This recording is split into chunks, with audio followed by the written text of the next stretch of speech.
Well, hello there, and welcome to the first episode of Fishing with Ёžik. I'm the quaint little crafter, QLC. This series is a spin-off from the main Let's Play series, where we just talk about life, the game, the world we're building, and really anything else that comes to mind. Ooh, caught our first fish. This first episode is going to be a little bit boring, cinematically at least. You're looking at it. But at least we can admire Ёžik's cyan blue eyes the entire time. I guess I want to take a step back to ask you all how you're feeling about the series so far, and if any of you have some ideas you'd like to see. Also, what do you think of Felipe? He's something special, isn't he? Did you know he's going to have his own spin-off series as well? It's going to be a more authentic Let's Play series without any narration and just straight through recording. It won't be up everyone's alley, but it'll give us an idea of his personality and where he learned his great fighting skills. I'm also really excited to introduce our next character, Raquel, into the series. One of my favorite experiences in Minecraft is descending deep into the caves below. Sometimes you find lush caves with glowberries lighting the path and making iron, gold, and diamonds easy to see. Other times you might find dripstone or vast cathedral-style pillars, deep reservoirs of water full of glow squid, and hints of a secret ecosystem waiting to be revealed. Not to mention the giant lava pools and the horrifying deep dark biome. If we're being honest, I'm definitely enjoying the series so far, but I admit I'm a bit eager to get into some bigger building projects. I will say that Raquel's quarry is already started and has proven to be quite satisfying so far. I can't wait to show you the time lapse I've created for it. I'm only halfway through the build, but I like the potential. I'm a bit anxious about how I'll fill the space, but you don't need to worry about that because I'm willing to bet I'll have some great ideas before I finish that episode. Once Raquel's quarry is finished, we'll introduce her, and then we'll do an episode dedicated to actual mining and exploring some caves. I haven't really explored any of the cave systems nearby, but I might scout them out ahead of time to get an especially compelling one for that episode. Once we have her descend below and help us get some diamonds, we'll be able to more efficiently craft different blocks and gather resources. I'm trying hard to limit myself to the resources in the surrounding areas. As it is, I feel a bit guilty that I had Felipe gather some spruce samplings for Ёžik to help with the quarry build. But also, realistically, it's much easier to quickly gather spruce wood than it is to gather oak or birch. So, until we have better tools, it'll have to do. Besides, the spruce trapdoors are a Minecraft community favorite for a reason.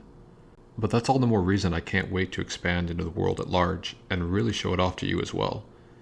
There's a taiga village not too far away that's hiding a secret within its city limits.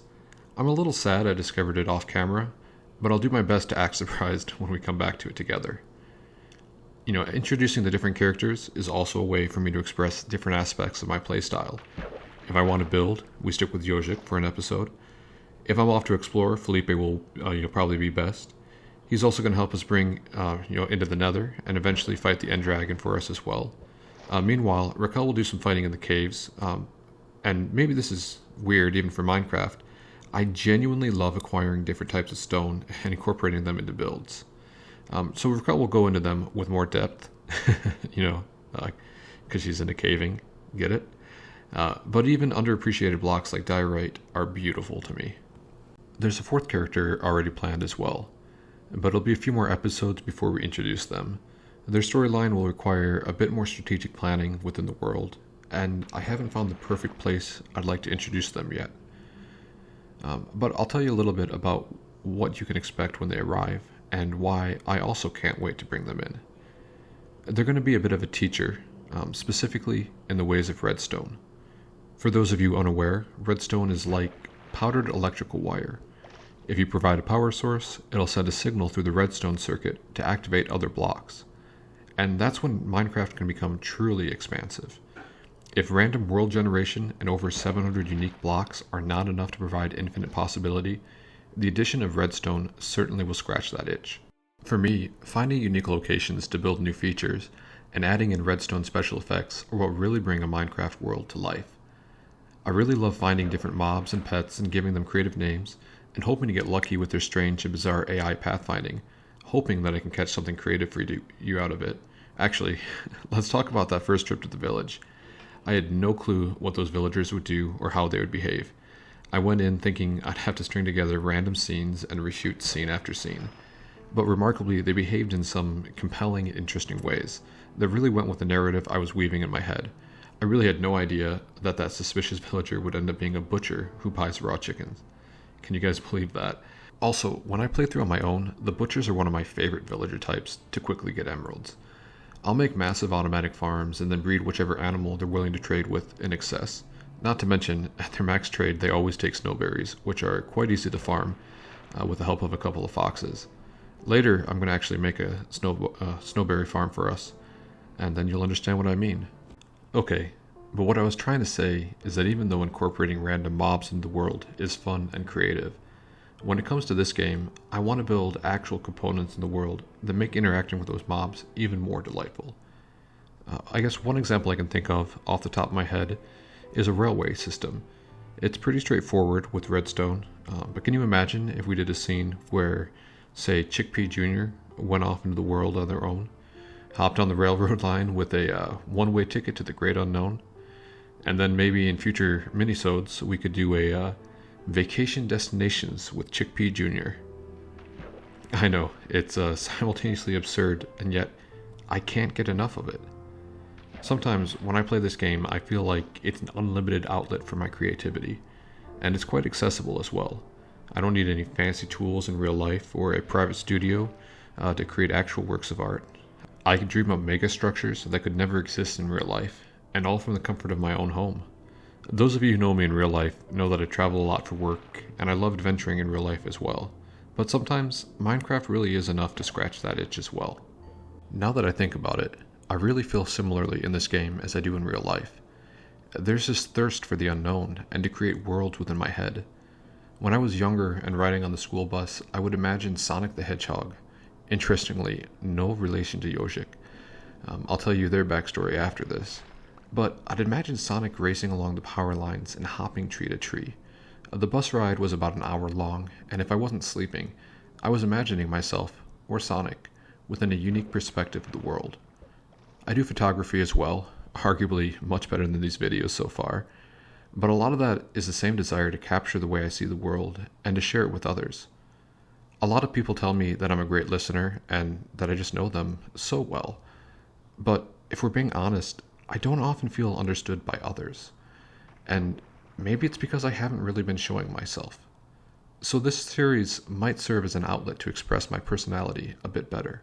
Oh, speaking of which, I have a dark side as well, and when Halloween rolls around, well, we'll have to do a few special episodes to really explore those corners of my mind. I guess one thing I can share with you right now is my connection to our primary character, Ёжик. They're meant to be sweet, innocent, and with a little room to be terrified time and time again. Their name actually comes from a 1975 Soviet animated film directed by Yuri Norstein, Ёжик Vetumanie, The Hedgehog in the Fog. If you haven't seen it, I won't be offended if you pause this and take a look. It's only 10 minutes long. The music is enchanting, the animation style is unique, much different from the styles I grew up with here in the States, and the story is remarkably deep for a children's story. I've watched this cartoon over and over again, and every time I see different symbolism and metaphors for life, all tucked within a cute, short animated film. I actually drink my morning tea out of a Ёжik Vetumanie mug every morning. И да, я знаю немного русский тоже. Yes, I know a little Russian too, but I actually didn't learn any until years after I watched this cartoon. I fell in love with the word Ёжik, and especially when his friend Medved, or Bear, yells his name. Ёжик! Every time. I don't know why, it just makes me giggle inside. Well, you guys, is that the sun coming up behind us? I don't see the stars anymore, and it's definitely getting brighter. I'm surprised by just how much time has passed. And wow, thank you for sticking around this whole time and listening to my rambles. It looks like we caught a few fish. The string and nautilus shell are the best things we got today. Not gonna lie, I was hoping for an enchanted book or two, but maybe next time. In future episodes, I'll build up new fishing holes for Ёжik to fish at, and maybe we'll have an enchanted rod for better loot by then. But either way, thank you for joining us for the premiere episode of Fishin' with Ёжik. If you enjoyed this or any of our other episodes, please click like and subscribe. It really does wonders to build up our audience, and I'd love to build a community around Ёжик, Felipe, and Raquel with your help. I guess that's it for this episode. Thank you for joining me. Everyone, say bye to Ёжik. Bye, Ёжik. Ёжik.